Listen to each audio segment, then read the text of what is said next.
অসম বিধানসভাৰ সন্মানীয় অধ্যক্ষ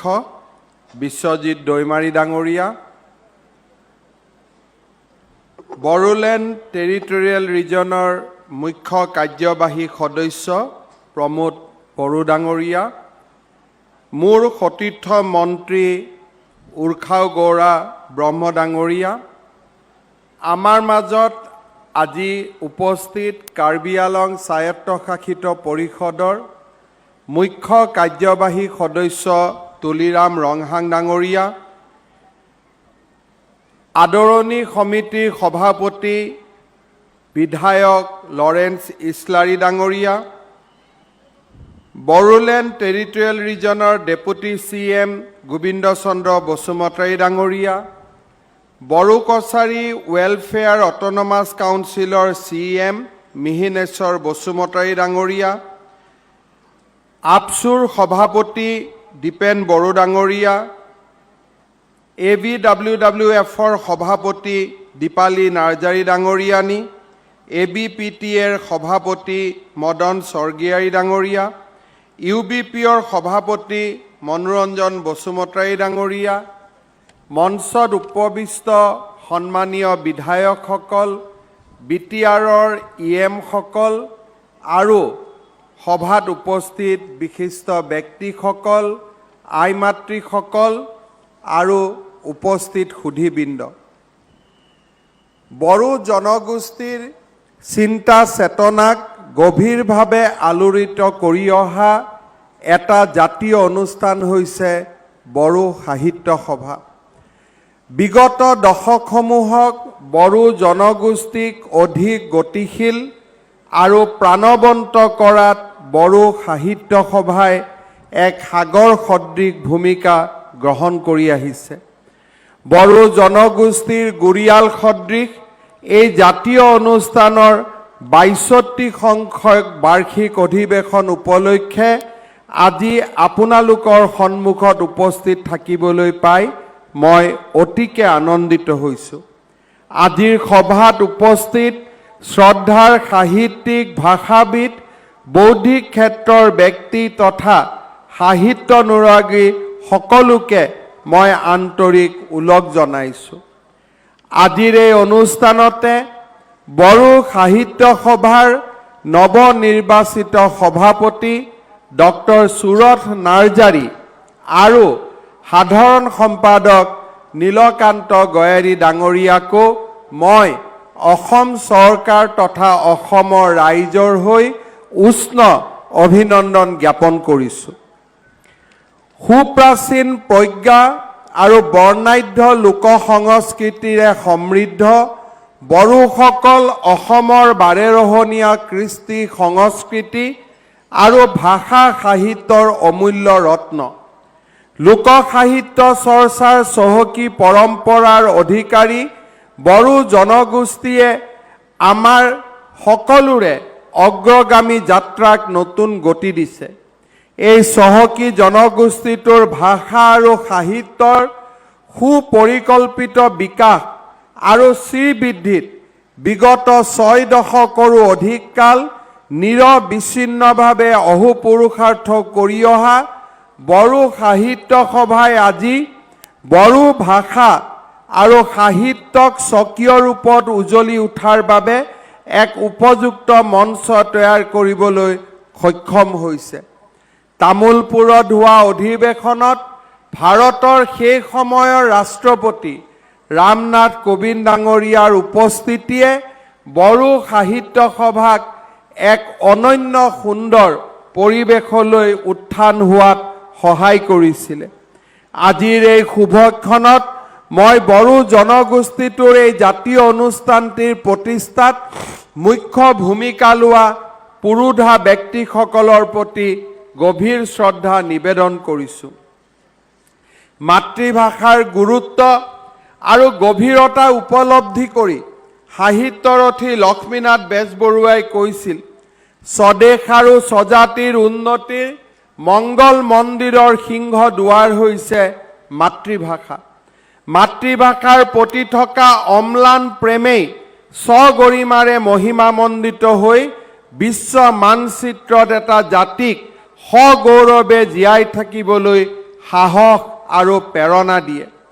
নিজস্ব মাতৃভাষাৰ শ্ৰীবৃদ্ধিৰ জৰিয়তে বড়ো সাহিত্য সভাই জনগোষ্ঠীটোৰ ভাষা, লোক সংস্কৃতি আৰু ঐতিহাসিক পৰম্পৰাক মহিমামণ্ডিত কৰি তুলিছে। বড়ো ভাষা আৰু সাহিত্যই জনগোষ্ঠীৰ জাতীয় স্বৰূপ প্ৰকাশ কৰি যি বৌদ্ধিক চেতনা প্ৰদান কৰিছে, তাৰ জৰিয়তে আজি বড়ো জনগোষ্ঠীৰ এক শক্তিশালী প্ৰতিচ্ছবি ৰাষ্ট্ৰৰ সন্মুখত উদ্ভাসিত হৈ উঠিছে। বড়ো ভাষা সাহিত্যৰ কাণ্ডাৰীসকলৰ ঐকান্তিক প্ৰয়াসত 1952 চনৰ 16 নৱেম্বৰত বড়ো সাহিত্য সভাই প্ৰতিষ্ঠা লাভ কৰিছিল। প্ৰয়াত জয়চন্দ্ৰ হাগজেৰক সভাপতি আৰু সোণাৰাম থাউচেনক সাধাৰণ সম্পাদক হিচাপে লৈ প্ৰতিষ্ঠা লাভ কৰা বড়ো সাহিত্য সভাই এইবেলি ৬২টি সংখ্যক বাৰ্ষিক অধিৱেশন অনুষ্ঠিত কৰিছে। বড়ো সাহিত্য সভাই এই দীঘলীয়া পৰিক্ৰমাত বড়ো ভাষা সাহিত্যৰ শ্ৰীবৃদ্ধিৰ লগতে বড়ো ভাষাক শিক্ষাৰ মাধ্যম হিচাপে গঢ়ি তোলাত নিৰ্ণায়ক ভূমিকা গ্ৰহণ কৰিছে। অসম চৰকাৰৰ সহযোগী চৰকাৰী ভাষা হিচাপে সমগ্ৰ ৰাজ্যখনতে স্বীকৃতি লাভ কৰা, ভাৰতৰ সংবিধানৰ ৬ষ্ঠ অনুসূচীত স্থান লাভ কৰাকে আদি কৰি দ্বাদশ শ্ৰেণী পৰ্যন্ত শিক্ষাৰ মাধ্যম হিচাপে বড়ো ভাষাক নিৰ্মাণ কৰা, অসমৰ বিভিন্ন মহাবিদ্যালয়ত বড়ো বিভাগক নিৰ্মাণ কৰা আদি গুৰুত্বপূৰ্ণ কাম কাজৰ উল্লেখযোগ্য সফলতাই বড়ো সাহিত্য সভাক এক নতুন উৎকৃষ্ট নিদৰ্শনৰ স্থানলৈ লৈ গৈছে। বড়ো সাহিত্যৰ সৃষ্টিৰ ক্ষেত্ৰত বড়ো সাহিত্য সভাৰ এটি উল্লেখনীয় ভূমিকা আছে। বড়ো ভাষাৰ প্ৰথমখন আলোচনী বিবাৰ 1924 চনত প্ৰকাশ হৈ উঠিছিল। পৰৱৰ্তী সময়ছোৱাত অলংকাৰ, হাহাৰ কিয়ালা, জেন থকা আদি বিভিন্ন আলোচনীৰ আত্মপ্ৰকাশ কৰিছিল। বড়ো সাহিত্যৰ বিকাশৰ ক্ষেত্ৰত 1952 চনৰ পৰা প্ৰকাশিত হৈ থকা সভাৰ মুখপত্ৰ দ্য বড়ো নামৰ আলোচনীখনেও মুখ্য ভূমিকা গ্ৰহণ কৰি আহিছে। আজি বড়ো ভাষাৰ সাহিত্যিকসকলে ৰাষ্ট্ৰীয় পৰ্যায়তো এক সুকীয়া পৰিচয় দাঙি ধৰিবলৈ সক্ষম হৈছে। পদ্মশ্ৰী মদাৰাম ব্ৰহ্ম, পদ্মশ্ৰী ডক্টৰ মংগল সিং হাজোৱাৰী, পদ্মশ্ৰী ডক্টৰ কামেশ্বৰ ব্ৰহ্মকে ধৰি বহুকেইগৰাকী সাহিত্যিকে সাহিত্য একাডেমী আৰু ৰাষ্ট্ৰৰ সৰ্বোচ্চ সন্মান পদ্মশ্ৰী বঁটা লাভ কৰি বড়ো ভাষাক সমৃদ্ধ কৰিছে। বড়োলেণ্ড আন্দোলনৰ কালছোৱাত অঞ্চলটোৰ সৃষ্টি হোৱা অশান্ত পৰিস্থিতিৰ মাজতো সকলো জাতি জনগোষ্ঠীৰ মাজত ঐক্য আৰু শান্তিৰ এডাল সমন্বয়ৰ সাঁকো হৈ বড়ো সাহিত্য সভাই এক অভিভাৱক সুলভ ভূমিকা গ্ৰহণ কৰি সকলোৰে আদৰৰ অনুষ্ঠান ৰূপে উদ্ভাসিত হৈছে। আজি সেই মহতো মহিয়ান বড়ো সাহিত্য সভাৰ ৬২তম অধিৱেশনত মই যোগদান কৰিবলৈ পাই সঁচাকৈয়ে নিজকে গৌৰৱ অনুভৱ কৰিছোঁ। শ্ৰদ্ধাৰ ৰাইজ, যোৱা কেইটামান বছৰত নিখিল বড়ো ছাত্ৰ সন্থা আৰু বড়ো সাহিত্য সভা আৰু তাৰ সমান্তৰালভাৱে আমাৰ BTRৰ কাৰ্যকৰ্তাসকলৰ সৈতে একেলগে কাম কৰি বড়ো সমাজৰ আৰ্থ সামাজিক ৰাজনৈতিক অৰ্থনৈতিক সমস্যাসমূহ সমাধানৰ বাবে আমাৰ চৰকাৰখনে নিৰন্তৰভাৱে কাম কৰিছে। যোৱা ২৬ জানুৱাৰীত অসম চৰকাৰে লোৱা যি এক ঐতিহাসিক সিদ্ধান্ত আছিল, BTRৰ সীমা গহপুৰলৈ সম্প্ৰসাৰণ কৰাৰ যি ঐতিহাসিক সিদ্ধান্ত অসম চৰকাৰে ২৬ জানুৱাৰীত ল'ব পাৰিছিল, সি বড়োসকলৰ জাতীয় সত্তাক সংৰক্ষণ আৰু সংবৰ্ধন কৰাৰ ক্ষেত্ৰত এক গুৰুত্বপূৰ্ণ ভূমিকা পালন কৰিব বুলি মই বিশ্বাস কৰোঁ। বড়োসকলৰ আত্মনিয়ন্ত্ৰণৰ অধিকাৰক আজিৰ এই পৰ্যায়লৈ আগুৱাই লৈ অহাত বিৰল নেতৃত্ব প্ৰদান কৰা বডোফা উপেন্দ্ৰনাথ ব্ৰহ্মাৰ প্ৰতিও আজিৰ এই দিনটোতে মই পুনৰ এবাৰ শ্ৰদ্ধা নিবেদন কৰিছোঁ। শ্ৰদ্ধাৰ ৰাইজ, এইবাৰ অসম চৰকাৰে ৩১ মাৰ্চৰ দিনটোত সমগ্ৰ অসমতে বডোফা উপেন্দ্ৰনাথ ব্ৰহ্মৰ জন্মদিনটোক ছাত্ৰ দিৱস হিচাপে সমগ্ৰ অসমতে পালন কৰি অসমৰ বৌদ্ধিক সমাজখনক আগুৱাই লৈ যোৱাৰ বাবে এক প্ৰয়াস আৰম্ভ কৰিবলৈ সিদ্ধান্ত গ্ৰহণ কৰিছে। আপোনালোক ইতিমধ্যে অৱগত যে বড়ো সাহিত্য সভা আৰু নিখিল বড়ো ছাত্ৰ সন্থাৰ লগত আলাপ আলোচনা কৰি আমি দ্বাদশমান শ্ৰেণীলৈ বড়ো ভাষাক মিডিয়াম অফ ইনষ্ট্ৰাকশ্যন হিচাপে ইতিমধ্যে ৰাজ্য চৰকাৰে আনুষ্ঠানিক স্বীকৃতি প্ৰদান কৰিছে। অহা বছৰৰ পৰা বড়ো মিডিয়ামতে হায়াৰ ছেকেণ্ডাৰী কাউন্সিলে বিভিন্ন পৰীক্ষা আদি অনুষ্ঠিত কৰাৰ ক্ষেত্ৰত ইতিমধ্যে তেওঁলোকে দায়িত্ব লৈছে আৰু বড়ো সাহিত্য সভা আৰু নিখিল বড়ো ছাত্ৰ সন্থাৰ লগত একেলগে কাম কৰি উচ্চতৰ মাধ্যমিক পৰ্যায়লৈকে বড়ো ভাষাক মিডিয়াম অফ ইনষ্ট্ৰাকশ্যন হিচাপে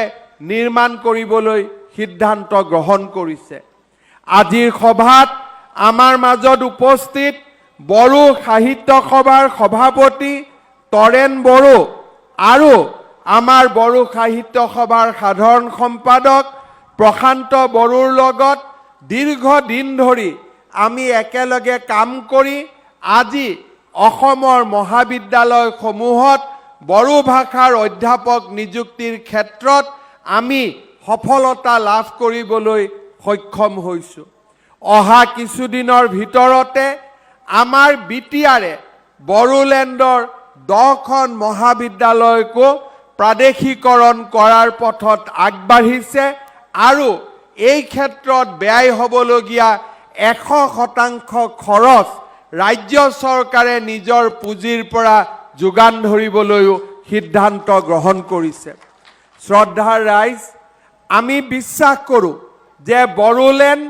আৰু বড়ো জনগোষ্ঠীৰ মাজত বিৰাজ কৰা শান্তি আৰু আজি যি এক সমন্বয়ৰ মহান পৰিৱেশ তাক আগুৱাই লৈ যাবৰ বাবে আমি সকলোৱে হাতত হাত ধৰি কাম কৰাৰ প্ৰয়োজনীয়তা আছে।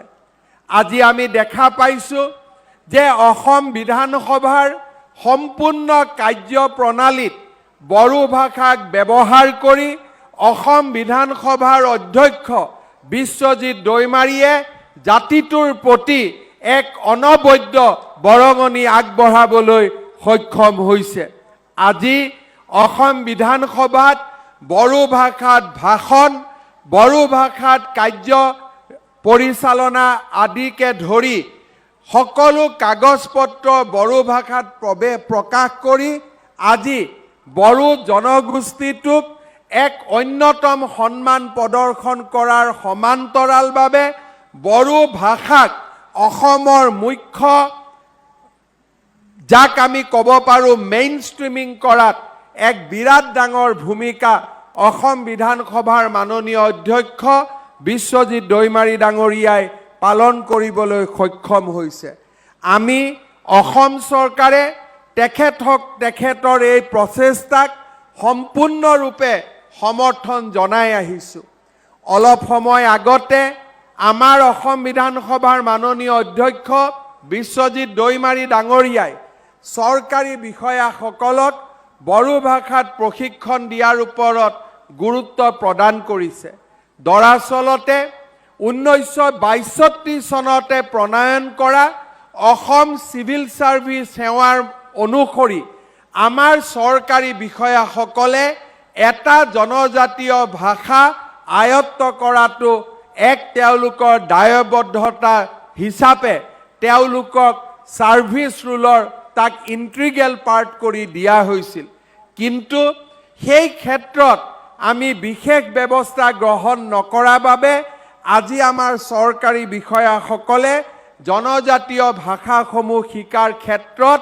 কিছু পৰিমাণেও তেওঁলোকৰ গতি মন্থৰ হৈ পৰিছে এই ক্ষেত্ৰত আমি ৰাজ্য চৰকাৰে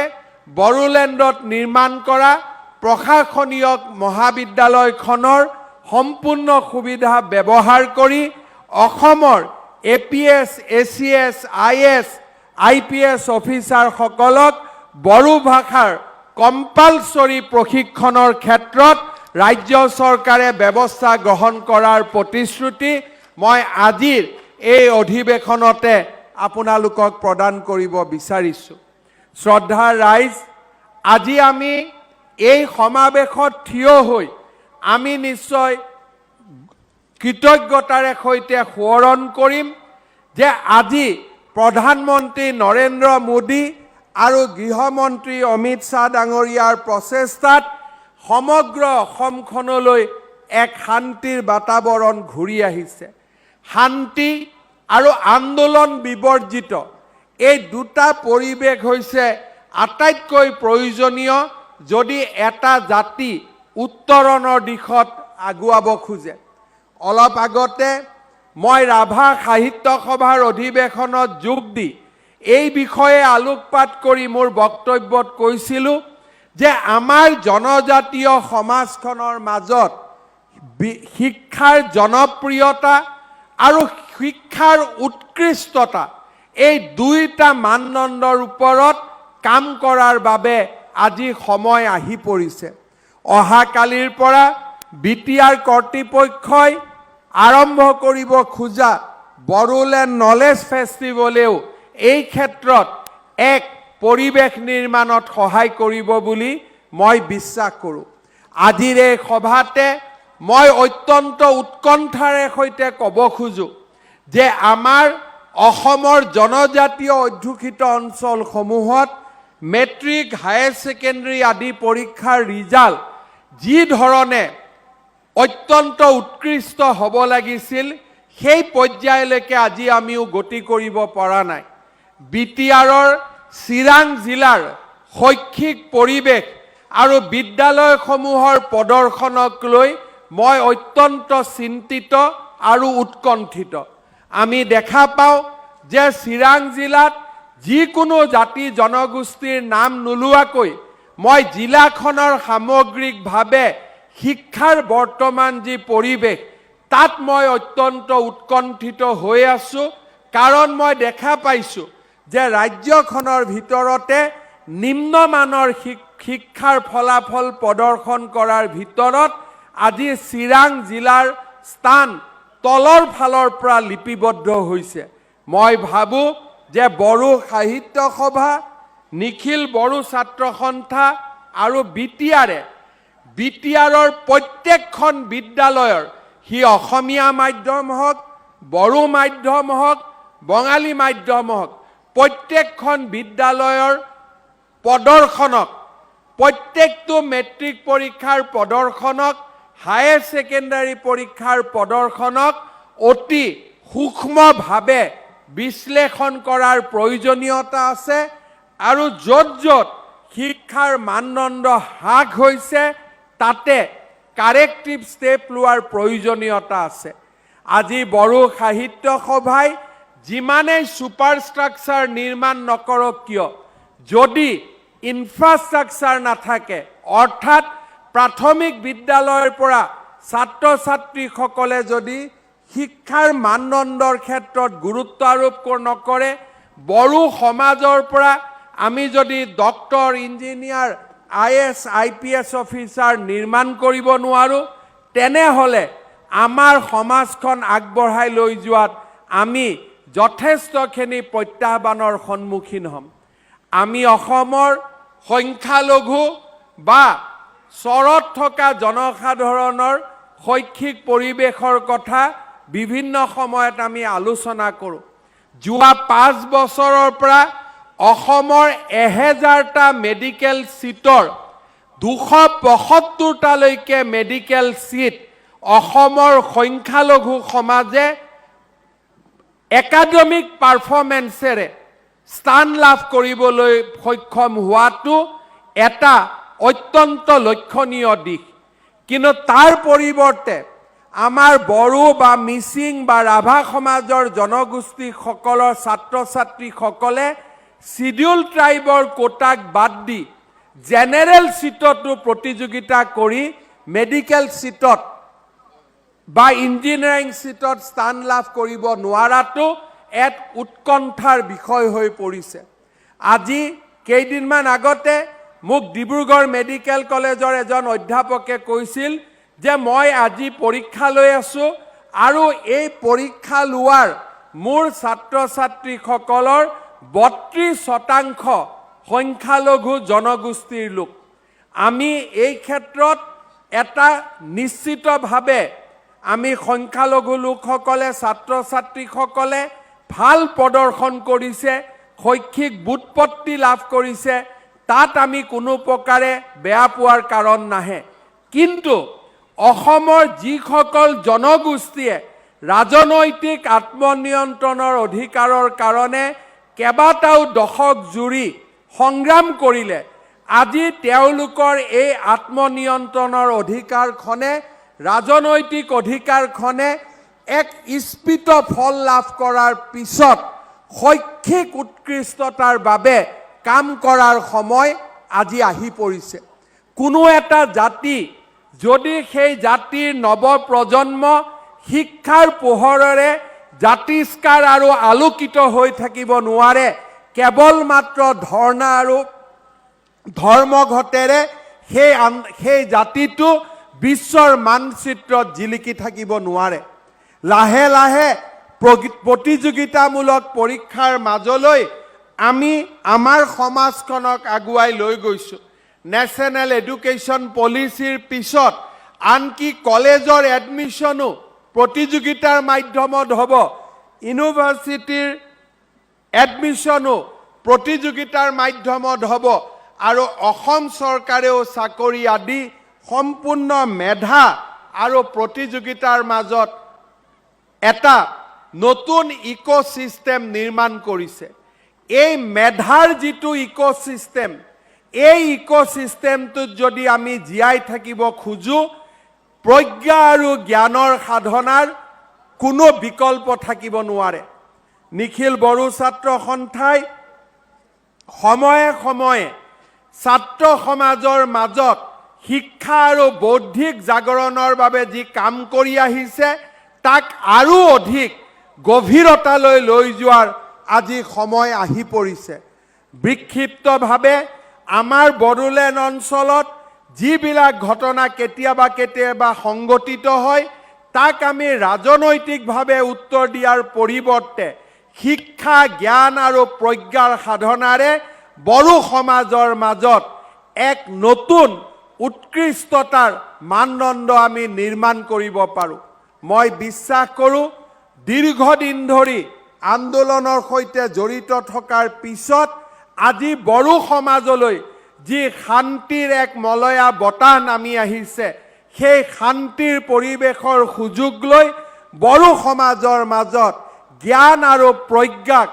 এক নতুন ধৰণে নৱজাগৰণৰ অস্ত্ৰ হিচাপে ব্যৱহাৰ কৰি আমাৰ সমাজখনক শিক্ষাৰ মন্ত্ৰৰে দীক্ষিত কৰি বড়ো সমাজক জগত সভাত প্ৰতিষ্ঠা কৰাৰ বাবে আমি কাম কৰিব লাগিব। মই আকৌ এবাৰ স্পষ্টভাৱে ক'ব খোজো, কেতিয়াবা কেতিয়াবা আমাৰ আবেগে আমাৰ বিবেকক পৰাজিত কৰে। যিটো সময়ত আমি আবেগক লগত লৈ ৰাজনীতি কৰি আহিছোঁ, সমাজনীতি কৰি আহিছোঁ, আমাৰ চিন্তাৰ চৰ্চা আগুৱাই নিছোঁ, সেই সময়তে অসমত বাস কৰা আন এটা জনগোষ্ঠীৰ লোকে বিবেকেদি নিজক পৰিচালনা কৰি আমাক সকলোকে প্ৰতিযোগিতাত পিছ পেলাই আগবঢ়াই যোৱাৰ এটা নতুন মানসিকতা নিৰ্মাণ কৰিছে। আজি যদি আমি মেডিকেল ইঞ্জিনিয়াৰিঙত আজি দেখা পাওঁ, তেতিয়াহ'লে আমি দেখা পাওঁ যে আমাৰ অসমীয়া মূলসুঁতিয়ে হওক, বড়ো মূলসুঁতিৰ ল'ৰা ছোৱালীবিলাকৰ প্ৰদৰ্শন লাহে লাহে নিম্নগামী হোৱা আমি সকলোৱে লক্ষ্য কৰিছোঁ। মই যথেষ্ট উৎকণ্ঠাৰ মাজেৰে এই কথা আপোনালোকক শ্বেয়াৰ কৰিব খুজিছোঁ যে আমাৰ শিক্ষাৰ নিম্নগামী ফলাফলসমূহে প্ৰতিযোগিতাৰ পৰা আঁতৰি যোৱা মানসিকতাই আৰু বিবেকৰ পৰিৱৰ্তে আৱেগক আগস্থান দিয়াৰ মানসিকতাই কেতিয়াবা আমাৰ অসমীয়া, বড়ো, মিচিং, ৰাভা সকলোকে বিশ্বৰ বৰসবাহত চলি থকা প্ৰতিষ্ঠাৰ প্ৰতিযোগিতাখনৰ পৰা আঁতৰাই লৈ যাব, তেনে কেতিয়াবা উৎকণ্ঠা মোৰ মাজত নিৰ্মাণ হয়। আৰু যেতিয়াই হায়াৰ ছেকেণ্ডাৰী পৰীক্ষাৰ পিছত মেডিকেল ইঞ্জিনিয়াৰিঙৰ প্ৰৱেশিকা পৰীক্ষাৰ ফলাফল ঘোষণা হয়, তেতিয়া মোৰ এই উৎকণ্ঠা আকৌ বেছি গভীৰতালৈ প্ৰৱেশ কৰে। কেইদিনমান আগতে মই লক্ষ্য কৰিছিলোঁ যে আমাৰ কোকৰাঝাৰত মেডিকেল কলেজ হ'ব, তাতকৈ কোকৰাঝাৰৰ জাতীয় জীৱনৰ বাবে আটাইতকৈ ভাল খবৰ মোৰ দৃষ্টিত যোৱা 50-100টা বছৰত আন একোৱে অহা নাছিল। কিন্তু তাতো আমাৰ এছামে প্ৰশ্ন কৰে যে ডিষ্ট্ৰিক্ট হস্পিটেলখন কি হ'ব। আমাৰ সন্মুখত প্ৰশ্ন আছিল যে কোকৰাঝাৰত জাতীয় জীৱনলৈ কেনেকৈ আমি এখন মেডিকেল কলেজ আনিব পাৰোঁ। কিন্তু আমাৰ প্ৰায়ৰিটি ক'ৰ পৰা আমি ক'লৈকে নিজৰ প্ৰায়ৰিটি লৈ যাওঁ। য'ত সাগৰ থাকে তাত নদী থাকিবই, মেডিকেল কলেজ থাকিলে তাত ডিষ্ট্ৰিক্ট হস্পিটেল, CHC, PHC থাকিবই। কিন্তু আমাৰ কাম সাগৰ নিৰ্মাণ কৰা, আমাৰ কাম নদী আৰু উপনদী নিৰ্মাণ কৰা নহয়। সাগৰ থাকিলে নদী আৰু উপনদী নিৰ্মাণ হ'বই। কিন্তু যেতিয়া জাতীয় জীৱনৰ অভিভাৱকসকলে সাগৰ নিৰ্মাণত বাধাৰ সৃষ্টি কৰিব খোজে, তেতিয়াই আমাৰ মনত প্ৰশ্ন হয় যে কৰবাত নহয় কৰবাত আমি আমাৰ ডাইৰেকশ্যনসমূহ ভুল দিশত আগবঢ়াবলৈ চেষ্টা কৰিছোঁ নেকি। কৰবাত নহয় কৰবাত আমাৰ চিন্তা চৰ্চা ভুল দিশেদি গতি কৰিছে নেকি। মোৰ দৃষ্টিত এটা জাতিয়ে যেতিয়া এখন জিলাত মেডিকেল কলেজ এখন স্থাপন কৰে, তাতকৈ ডাঙৰ খবৰ একোৱে হ'ব নোৱাৰে। কিন্তু আমাৰ ৰাইজে, আমাৰ একাংশ অভিভাৱকে যেতিয়া সেই ধৰণৰ প্ৰাপ্তিৰ আনন্দ অনুভৱ কৰিব নোৱাৰে, তেতিয়া সেই প্ৰতিযোগিতাৰ পৃথিৱীখনৰ পৰা আমি বহু দূৰলৈ আঁতৰি যাম। আৰু সেই ধৰণৰ আঁতৰি যোৱাৰ পিছত আমাৰ সন্মুখত থকা জাতীয় জীৱনৰ প্ৰত্যাহ্বানসমূহ, যি আজি অসমীয়া মানুহ, বড়ো মানুহ, মিচিং মানুহ, ৰাভা মানুহ আমি সকলোৱে অহা 20 বছৰত দেখা পাওঁ, সেই প্ৰত্যাহ্বানবিলাক আৰু বেছি গাঢ় হৈ পৰিব। সেইবাবে মই আজিৰ এই বড়ো সাহিত্য সভাৰ অধিৱেশনত বড়ো সাহিত্য সভা আৰু নিখিল বড়ো ছাত্ৰ সন্থাক বড়ো সমাজৰ মাজত এক বৌদ্ধিক নৱজাগৰণৰ বাবে, বড়ো সমাজৰ মাজত IAS, IPS, medical, doctor, engineer, scientist, খেলুৱৈ, বিশেষজ্ঞ, শিক্ষক, অধ্যাপক, মানৱ সম্পদ সৃষ্টিৰ বাবে পুনৰ এবাৰ নিজকে সমৰ্পণ কৰাৰ বাবে আহ্বান জনাম। আমাৰ চৰকাৰ বড়ো সমাজৰ আশা আকাংক্ষাক লৈ সদায় সংবেদনশীল। বড়ো সমাজৰ সমস্যাসমূহ আমি আলাপ আলোচনা, এঘণ্টা আলোচনাৰ মাজতে আমি সমস্যাবিলাক সমাধান কৰিব পাৰোঁ। আন্দোলনৰ তাত কোনো স্থান নাই। আন্দোলন হয় যেতিয়া কোনোবা প্ৰতিপক্ষ থাকে। যেতিয়া আমাৰ সন্মুখত প্ৰতিপক্ষ নাই, আমি যেতিয়া একেখন নাৱৰে সহযাত্ৰী, তাত আন্দোলনৰ প্ৰয়োজনীয় নাথাকে। মাত্ৰ পৰস্পৰে পৰস্পৰক বুজা আৰু পৰস্পৰে পৰস্পৰৰ আশা আকাংক্ষাক একেলগে উপভোগ কৰাৰ এটা মানসিকতা থাকিব লাগে। আজি বড়ো সমাজ আৰু অসমীয়া সমাজৰ মাজত কোনো প্ৰতিযোগিতা নাই। বিটিআৰ চৰকাৰ আৰু অসম চৰকাৰৰ মাজত কোনো প্ৰতিযোগিতা নাই। আজি আমি সকলোৱে হাতত হাত ধৰি আগুৱাবৰ বাবে আমি সমন্বয়ৰ ৰাস্তাটোকে আমি বিচাৰি লৈছোঁ। আমি জানো আমাৰ সন্মুখত প্ৰত্যাহ্বান কি আমি জানো আমাৰ সন্মুখত 20 বছৰত আহিব লগা প্ৰত্যাহ্বানসমূহ কি কি হে আবেগৰ পৰিৱৰ্তে বিবেক আৰু যুক্তিৰ মাজেৰে বড়ো সমাজৰ মাজত এক শিক্ষাৰ নৱজাগৰণ প্ৰতিযোগিতাৰ পৰিৱেশ আৰু বৌদ্ধিক আকাশত বড়ো সমাজক উজ্জ্বল জ্যোতিষ্ক ৰূপত নতুনকৈ আত্মপ্ৰকাশ কৰাৰ ক্ষেত্ৰত কাম কৰিবলৈ মই বড়ো সমাজৰ আটাইকেইটা জাতীয় অনুষ্ঠানক বিনম্ৰতাৰে সৈতে আহ্বান জনাম পুনৰ এবাৰ আজিৰ এই বড়ো সাহিত্য সভাৰ এই ৬২তম অধিৱেশনত আপোনালোকৰ মাজত থাকি দুআষাৰ মনৰ ভাৱ বিতৰণ কৰিবলৈ দিয়া সুবিধাকণৰ বাবে মই আকৌ এবাৰ বড়ো সাহিত্য সভাক ধন্যবাদ জনাইছোঁ তামুলপুৰ অধিৱেশনত আমি সিদ্ধান্ত লৈছিলোঁ যে বড়ো সাহিত্য সভাৰ জিলা সাহিত্য সভাসমূহক কাৰ্যালয় নিৰ্মাণৰ বাবে আমি 50 লাখ টকাকৈ আগবঢ়াম প্ৰথম পৰ্যায়ত ৰাজ্য চৰকাৰে গোৱালপাৰা জিলা বড়ো সাহিত্য সভা ধেমাজি জিলা বড়ো সাহিত্য সভা ডিব্ৰুগড় জিলা বড়ো সাহিত্য সভা গোৱালপাৰা জিলা বড়ো সাহিত্য সভা কাৰ্বি আংলং জিলা বড়ো সাহিত্য সভা নগাঁও জিলা বড়ো সাহিত্য সভা আৰু নলবাৰী জিলা বড়ো সাহিত্য সভাৰ কাৰ্যালয় নিৰ্মাণৰ বাবে যোৱাকালি আমি 50 লাখ টকাকৈ মঞ্জুৰ কৰিছোঁ অনাগত দিনত সৰ্বমুঠ 21টা জিলা সাহিত্য সভাৰ বাকি থকা জিলা সাহিত্য সভাসমূহকো আমি আমাৰ যি ঘোষণা সেই অনুযায়ী আমি সহায় কৰাৰ ক্ষেত্ৰত আগবাঢ়ি যাম মই আকৌ এটা সৰু আহ্বানেৰে মই মোৰ বক্তব্য সামৰণি মাৰিব খুজিছোঁ ভাষা সাহিত্যৰ ক্ষেত্ৰত আটাইতকৈ ডাঙৰ কাম হৈছে যে আমাৰ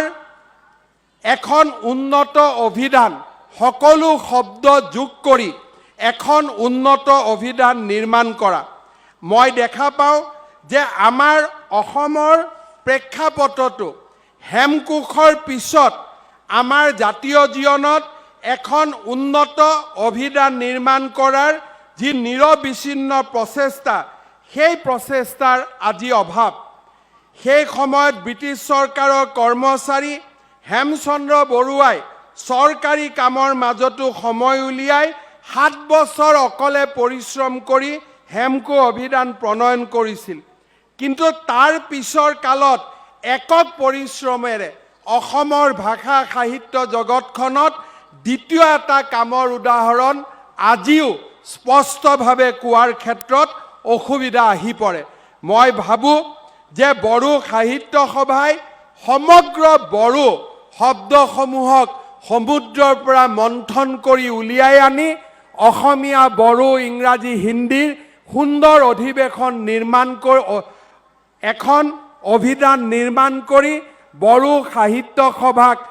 বড়ো সাহিত্যক জগত সভালৈ লৈ যোৱাৰ ক্ষেত্ৰত প্ৰচেষ্টা আৰম্ভ কৰিব লাগে আৰু এনে প্ৰচেষ্টাক ৰাজ্য চৰকাৰে